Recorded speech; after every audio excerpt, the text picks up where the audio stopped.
Anything can happen as long as you believe in your dreams. It has been almost the entirety of my 20 years at Marvel. This has been on a list of movies we dream of making. No matter what anyone says, follow your dreams. Whatever your heart tells you, your gut, your instinct is always going to be right. And if you follow your dreams and you fight hard for it, the incredible Simu Liu.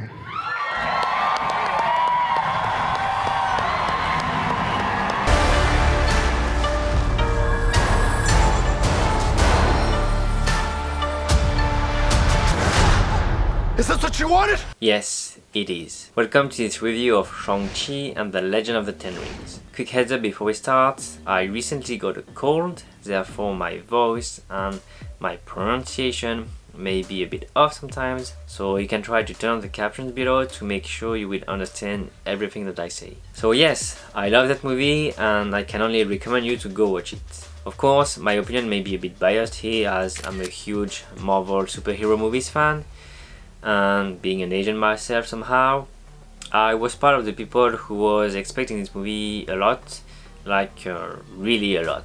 Which is why at the end of this review I will briefly tell you why this movie matters to me.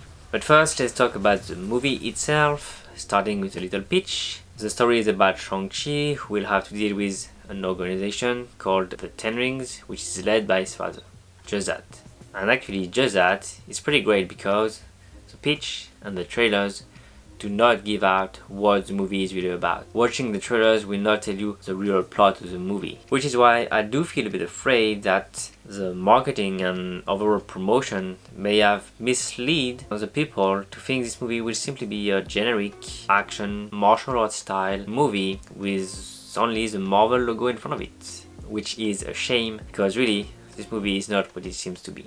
Let's talk a bit in detail about the things that I like and did not like, starting with the thing that I did not enjoy because the movie is indeed not perfect and I like to end on a more positive note. The first complaint I could have is the CGI, which is not top tier all the time, but I'm no expert, but I at least know that making CGI is not easy, and considering the deadlines and the pandemic situation, I know it is at least pretty hard to deliver top tier CGI these days. The second complaint I could have is basically linked to the MCU as an overall, and that is the humor. We make a good team! Which I feel is always a bit too much, and this movie, and it is sadly still the case for this movie.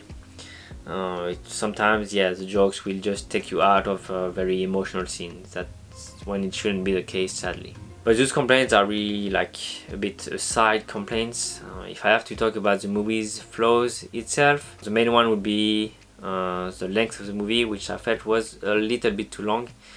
Especially I think the middle part that leads to the climax was a bit slower and struggles to really engage us more at this point. And this is actually partly due to the use of flashbacks.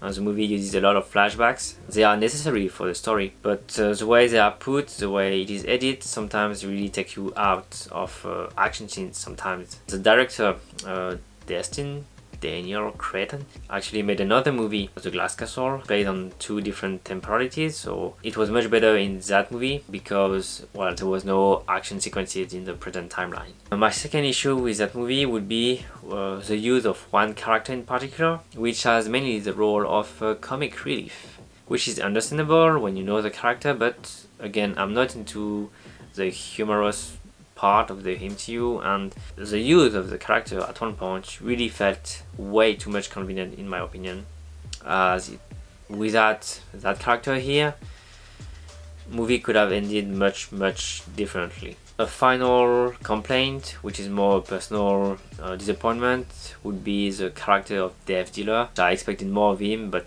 in the end I didn't got that.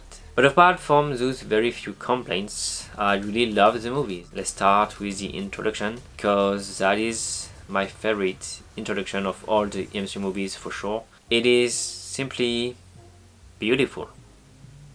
That's it. Be it the images shown or what the story tells you, I just feel it is beautiful. And basically, speaking of the introduction, well, I was actually sold on the movie at the very first word spoken. Why? Because it was spoken in Chinese Mandarin. So yes, a good part of the movie is in Chinese Mandarin. And my god, it feels so satisfying to see Asian faces speaking their mother tongue, which is not English. I'm actually quite into languages, like Asian languages. If you watch some of my previous videos, you know that I'm currently learning Vietnamese, and I actually recently got into Japanese, and I would really love to get back into Chinese, as I learned that in high school. The fact that they speak the mother tongue between them is only natural and just gives authenticity to the movie, which can only be great for that kind of blockbuster-ish movie, especially compared to another very famous or infamous now Disney movie that got released last year. So the characters speak Chinese Mandarin, and I feel that's great. Also because those characters are great as well and really well played. Simu Liu, who plays the main character Shang-Chi, I genuinely believe that he's part of that circle where their role was made for them. Just like Robert Downey Jr. is Tony Stark, Iron Man, Tom Hiddleston is Loki, I truly believe that Simu Liu will forever be Shang-Chi in our minds. Kathy, so the sidekick of the movie, played by Awkwafina, was a nice little character which allows to bring a more grounded, regular human being in this circus of superheroes. According to my friends, she was given a bit too much importance, but it is not really what I felt. So concerning the Shang-Chi's father, Wenwu, I will just say that Tony Leung is as legendary as his career. I think that sums it up pretty well. And the last character I'd like to talk about is Shang-Chi's sister, Xialing, played by Menga Zheng, which I clearly did not expect at all and was quite a surprise. She has nice motivations, and her fighting style with the rope and the dagger is pretty cool. And talking about fighting sequences, clearly they are the best in the MCU, which is technically not that hard, but it should still be mentioned. I do have to say that I would have preferred if they use a little bit less of jump cuts and have more wide angle shots without any cuts in the middle. But overall, yeah, the actions are great, especially when I told myself that I would have liked to see that scene shot this way, and the movie just gave me this exact scene a few seconds later. When the movie delivers what you expect, I can only enjoy it, honestly. If you've seen the movie, I'm talking about the scene that happened in a tunnel, and it sounds to me like a very nice tribute to a very famous Korean movie, which is based on a very famous manga book. Speaking about manga, there is a reference to Dragon Ball. And sadly, that reference was not transcribed back in the captions, like the subtitles did not literally put that reference, which feels too bad in my opinion, and I'm wondering if if the dub version did the same, and if they did, well, that is just another proof that the original version is better than the dub version. The last thing I really loved about that movie is simply the feeling of heroism. A part of me felt like my 6-7 years old self in 2002 watching the very first Spider-Man on screen.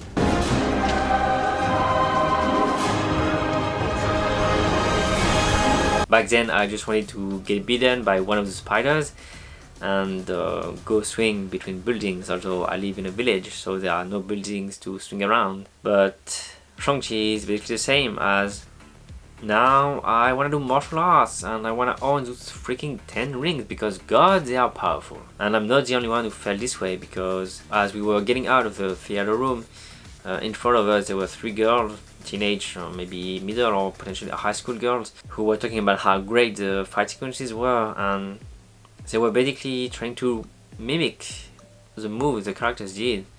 And seeing that it really made me feel glad and proud that the movie touched them as much as it touched me, although they are not Asian clearly.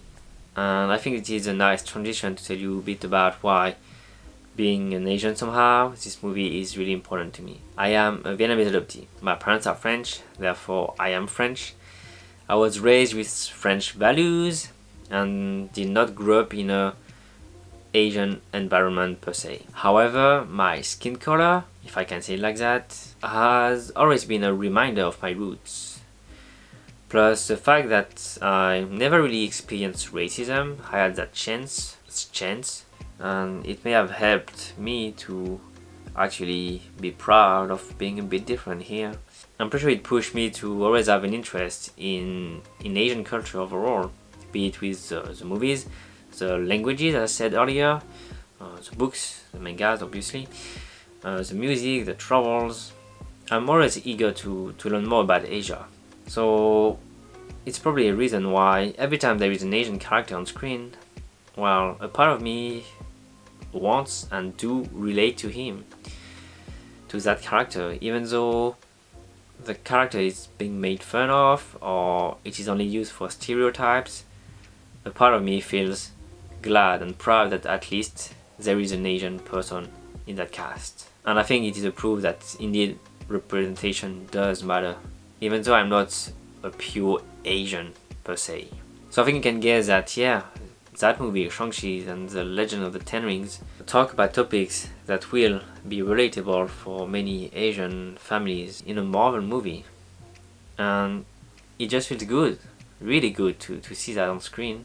I am very glad and honored in some way, proud, to be part of this era where such a movie can happen, and it is happening right now. So I guess you already know my conclusion, but yeah, I love the movie, recommend you to watch it, and mainly make your own opinion because it's the only one that should matters. Thank you so much for watching this review that kinda digressed a bit at the end, but yeah, it was something that I had to express. Don't forget to subscribe, like, and especially share it if you enjoyed it. That would really be meaningful for myself. In the meantime, I wish you to be safe. My name is François, aka Juan Cui. You was cruising with your top down, 4th of July, I was moving.